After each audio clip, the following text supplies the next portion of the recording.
But here's the scoop for all the good stuff coming out this next week. So first off, we've got a couple of little projects I haven't seen yet, so they're not on my top list, but this was at Sundance, dude. The new Xavier Dolan is out on Netflix the night Logan wakes up. And isn't this maybe like the last Xavier Dolan? Didn't he like announce his retirement from filmmaking or something? Yeah, like 3 times already. He's not going anywhere. What else is he going to do? I don't know. It's a miniseries that is supposed to be kind of like a thriller. We were given the episodes at Sundance, but like Sundance was so jam-packed, no one was watching the miniseries at that point, so they expired. But hey, it is now on Netflix, so I'm curious to visit this because I believe it is already streaming or is about to be streaming on Netflix. The next thing, bro, this is just the weirdest thing because I'm putting together my list of everything coming out on Peacock, bro, and Disney and Hulu. And this keeps popping out on a weekly basis, and I'm like, what is this? Do you know what this is? I watched some of it this Sunday. I was so, like, just puzzled by why Toy Story football is a thing, but I guess, like, children need a reason to watch it, too. They could just watch the regular thing. Like, what? There's not going to be any, like... That's the thing. CTE hits that happen in here? That's the thing. I was trying to think, like, is a child actually going to sit and watch this? It's just like a less hyperactive version than football because, like, the figures don't move enough. They look like... disgusting. They're like, what is it, those old, like, I think it was, like... air powered. No. Like I'm talking like analog. Like you used to like turn on the air and they would just sort of like hover along the top. I don't know. Like it looks like an old toy, but not. I mean, I guess that's maybe the point. But it's like there's not enough happening that I think it's any more interesting than watching the live broadcast when the live broadcast has benefited from the ability to cut to the crowd and cut to Taylor Swift or whatever. First of all, I'm tired of Taylor Swift stuff. But this is supposed to be, for those who don't know, Disney's way of taking the game. And because, I don't know, like Amazon has them all kind of like figured out, kind of like what Zach was describing, they then take the real game and animate it. But it's not even the Toy Story people. It's just the Toy Story room. You can see right there. It's just Woody and Buzz watching the game. It's not even canonically correct, bro. When is this happening? I have no idea, but that is out there. Toy Story football, in case football isn't for you. It's also not just like Woody and Buzz watching the game. It's a completely mute Woody and Buzz watching the game. They couldn't even get like Chet or what Tom Hanks's brother to do the voice or something. I don't think I have it here, but there is one thing I did like. Where is he, bro? Slinky being the line marker is the funniest thing, though. That was so cute. They'll have Slinky at the scrimmage, and then they'll have Slinky at the 1 yard line.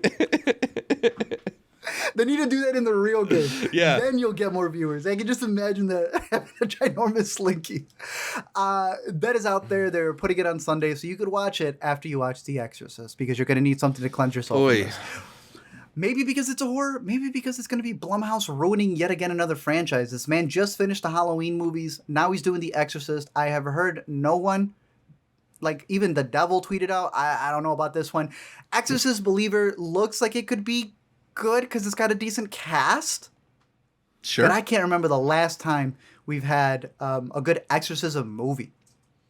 Yeah, and I don't know if I've ever particularly enjoyed David Gordon Green's take on horror films. Like I think hate it, but yeah, you need something people are gonna love. Yeah, I don't know. There's just nothing here that really jumps out to me as like a good take on The Exorcist. It looks punishing already. They're digging up Ellen Bernstein for no reason here. It's like it's just mean, man.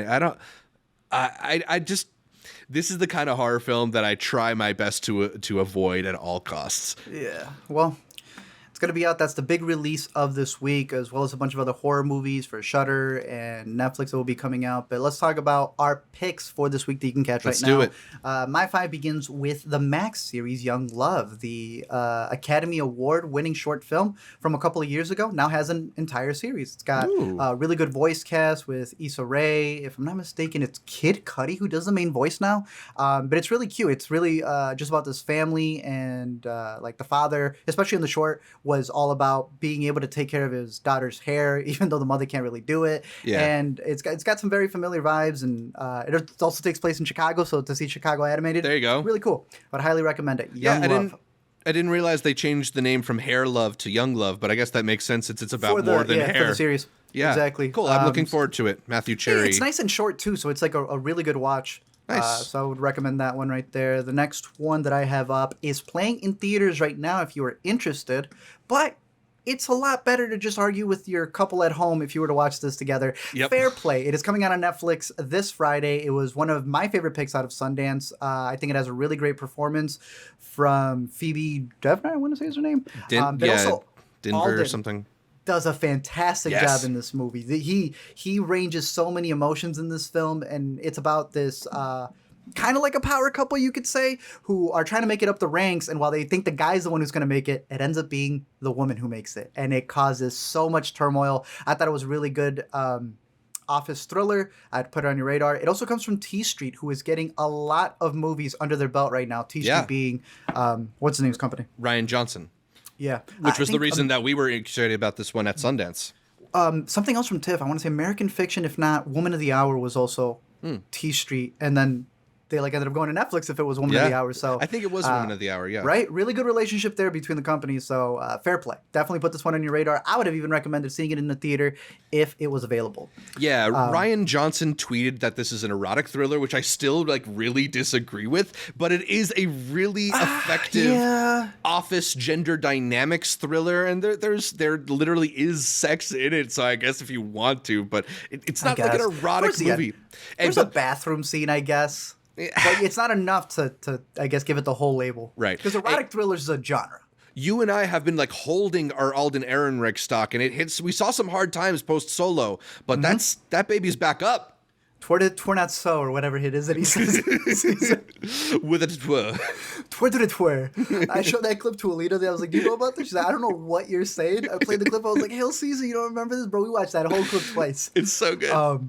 Keeping with the Sundance picks, though, Flora and Son, it had a little bit of a limited release. It is fully out on Apple TV Plus, and it's been really cool to see a lot of people really vibing with it. I know a lot of people are fans of John Carney. I personally, I know maybe blasphemous to some people. I thought this was better than Begin Again and Sing Street. I thought it was really cute. I think the songs rival those right there. I'm rooting for one of these to make it into the short list. And I thought it was just a really good performance of Bono's daughter, Eve Hewson, who, you saw that YouTube stuff?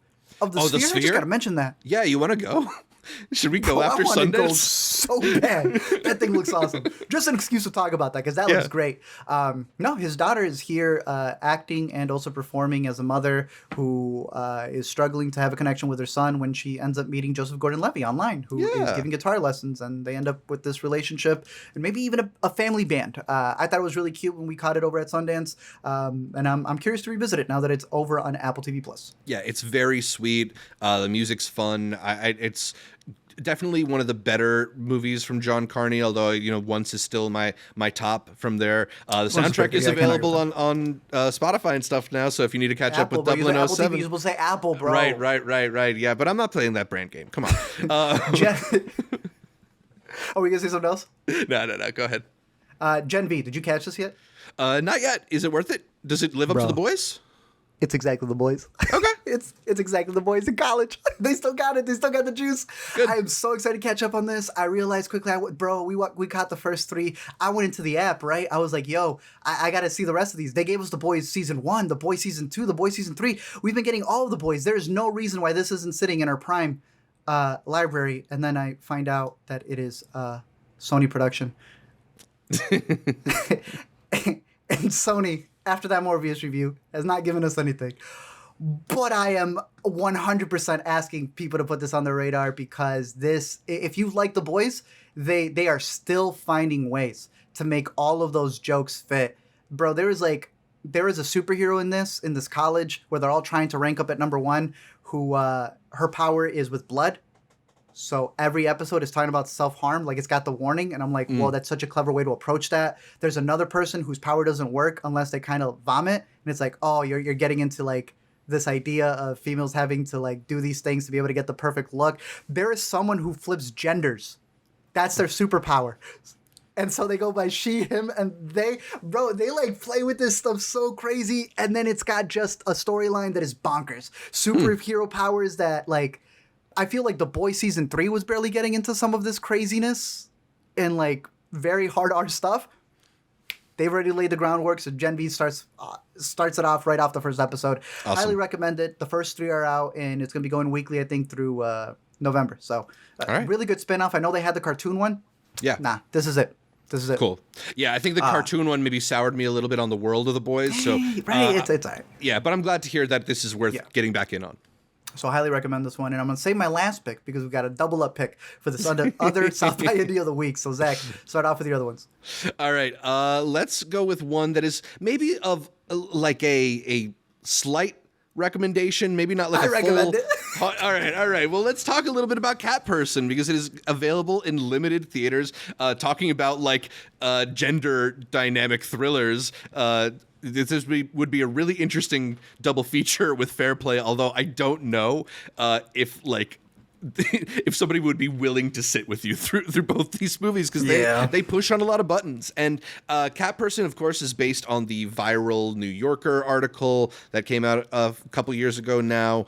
Although it does some interesting things to expand on it, it sort of plays on the fears that women have in dating and the sort of ambiguous actions that sometimes are taken that make it hard to really know who the person that you're opposite is and what they're thinking and what they're feeling and whether or not they're potentially a threat to you or if you're the problem. And I think there are elements of this movie that are very interesting and honing in on those gray areas in dating and in communication with the opposite sex. It really, really leans into that in some ways that are like almost like farcical in how they're trying to ride the line between like, well, is this okay? Maybe it's not okay, but maybe it is okay. The final sequence was just like, I mean, we were laughing a lot at it. I don't know if we were meant to laugh a lot at it. Sometimes I think they are intentional laughs, but there's definitely some unintentional ones in there Made for too. a good time. Yeah, that's the thing. Is like it may not be the best movie we recommend this week, but it is going to be one that will get people talking. It is a hard movie to not have a reaction to, at least. Yep. So with that all as the preface, I will recommend that people check out Cat Person this weekend if it's playing near you before it expands. And both actors are pretty good in it. Yeah. Emilia Jones, Nicholas Braun, they both do the things we know them for well. Yeah. My next pick is The Kane Mutiny Court Martial, which is going to be on Paramount Plus on October 10th. This is the final film from the legendary director William Friedkin, who, of course, has made lots of classic films. Speaking of The Exorcist, the director of the original. This one stars Kiefer Sutherland, Jason Clarke. It is a movie about a Navy officer standing trial for mutiny. I've heard good things about this one, so I'm just curious, man. You know, this is our last contribution from a legendary filmmaker. So it is in limited theaters already, but will be more widely available on the 6th. Sounds good. My next pick is an interesting one for a lot of reasons. Forgetting Sarah Marshall returns to Netflix this month in October. It is one of my favorite, probably my favorite of the whole like Apatow wave of comedies that we got in the late 2000s, early 2010s, and is kind of like the air text of Jason Segel. If you like Jason Segel on Shrinking, this is kind of the movie that laid the groundwork for that kind of performance. Maybe is a little bit strange on the rewatch, considering the last couple of months some of its cast have had, from Mila Kunis's unfortunate contributions to the discourse, Russell Brand, even Jonah Hill has had a rough couple of months in the limelight. So maybe you're watching it with a bit of a different perspective, but I think it's still a pretty hilarious movie that's got some heartwarming aspects to it. So I will give that a recommendation. If you've never seen it, it's going to be on Netflix. Sounds good. Only Murders in the Building. It is premiering? It's wrapping up, man. The finale. The finale is tomorrow. Right. The third season has been a delight as always. I think that Steve Martin in particular is really having just a lot of fun this season, being very goofy. They gave him a patter song to do in the last episode, and I find myself just sort of walking around the house going, which of the Pickwick triplets did it? Who from the group could commit this crime? It's very like clever and fun and has a lot of wordplay, and it's really well performed.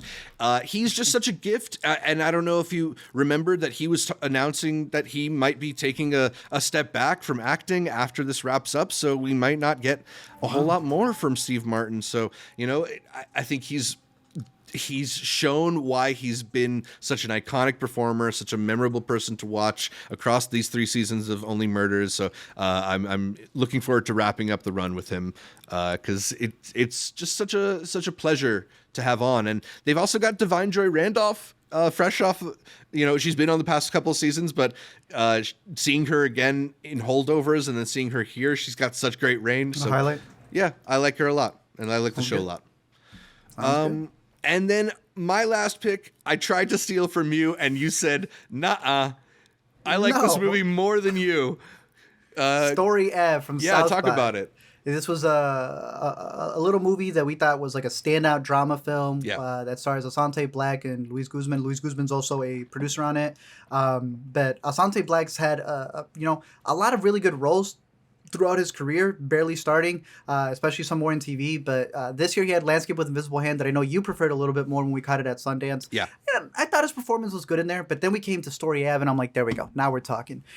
He plays this kid who kind of gets pushed to do a robbery at a train station and tries to rob this Metro? MTA. I was about to say CTA. MTA worker, played by Luis Guzman. And the relationship ends up being one of kind of like a father who wasn't there and a son who was never really taken care of, dynamic between the two of them. And you also have other performances by Melvin Gregg, who I thought killed it in this movie. Yeah, he's great. It's just a fantastic cast, a really good drama, and just really good direction from Aristotle Torres. So I would highly put this one on your radar. I believe it's Aristotle's debut feature as well, and I think it's He's done music videos. Yeah. So, it's really strong. I was just in a puddle of tears watching this one. Just sort of a really great story about like the slow process of overcoming your trauma. And Luis Guzman just absolutely breaks my heart here. It's fantastic. So it's our double pick for the week, Story Avenue. I want to say it was unlimited, but should be coming out virtually, so more people have a chance to see it. Yeah. So going through it all back again, I have Young Love as one of my top picks because it's an Oscar-winning short that now was made for a really good, delightful series over on Max. It's animated. I would also put Fair Play. If you're in a couple, and especially if you work together, go to theaters to go watch it. I'm sure you guys will have a fantastic time. If not, wait for it over on Netflix. Florian's Son is already playing on Apple TV. It's got some really good music, some really cute performances. So if you're curious in the new John Carney, if you're a fan of Sing Street and the such, give this one a watch. Florian's Son. Gen V over on Prime is hitting just as hard as all of the other seasons of The Boy, but it's got that college perspective, and it just, I don't know, it's like almost... I'm not going to say it's better. It's just as good, and that should be more than enough praise. Zach, what'd you have? I had Cat Person, another interesting gender dynamics thriller that really tries to ride the line between is this okay or is this not. I had The Kane Mutiny Court Martial, the final film from the legendary director William Friedkin. If you're going to go see The Exorcist in theaters, then maybe do him a favor and see his final film on Paramount Plus October 6th. Paramount Plus. It's so ugly to say. William Friedkin's newest movie on... Yeah, it feels wrong in the mouth, right? Ugly. Yeah. Forgetting Sarah Marshall, a throwback pick here, finally on or available on Netflix this week or this month, I guess. Hilarious comedy, always worth a rewatch in my book. Then the series finale of Only Murders in the Building. Series. Season 3 and series, I believe, wrapping up tomorrow, unless they've got some surprises for us. More murders. Yeah, I mean, it's a fun hang, so I enjoyed my time with it for sure. Be sure to catch up if you haven't. And then my last pick was your first pick. It is Story Ave from Aristotle Torres.